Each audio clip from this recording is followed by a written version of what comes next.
अस्सलाम वालेकुम फ्रेंड्स, ये हालिया बारिशों के बाद शारजा और दुबई बॉर्डर की सिचुएशन है।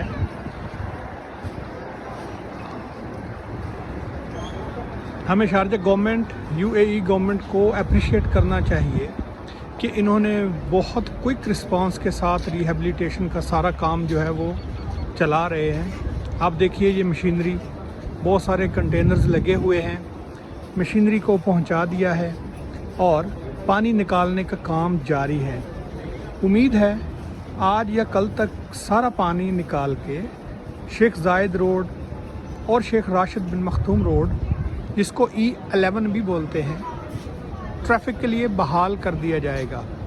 इस रोड को बहाल करने के बाद यूएई का जो मेजर ट्रैफिक फ़्लो है, जो दुबई और शारजा को आपस में मिलाता है, क्लियर हो जाएगा। इसमें कोई शक नहीं है कि बारिशें बहुत ज़्यादा थीं, जिसकी वजह से पानी बहुत ज़्यादा जमा हो गया था। आप देखिए, ये सारा प्रोसेस काम और इसको अंजाम देने के लिए बहुत एफ़र्ट, बहुत कमिटमेंट चाहिए, जो कि हम देख रहे हैं यूएई गवर्नमेंट बहुत अच्छे से कर रही है।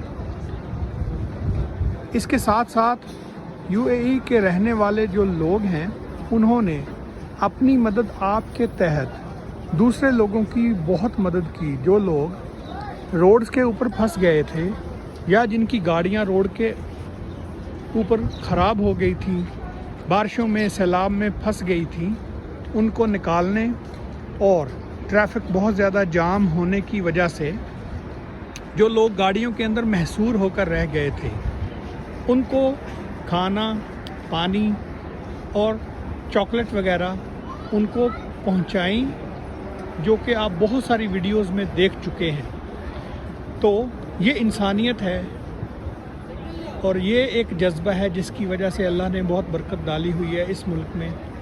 हम सब दुआ करते हैं अल्लाह पाक हमारे इस मुल्क को अपनी हिफ्ज़ व ईमान में रखे।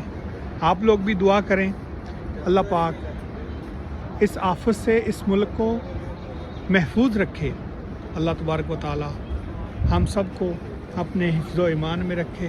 बहुत सारी दुआओं के साथ मिलते हैं दूसरी वीडियो में।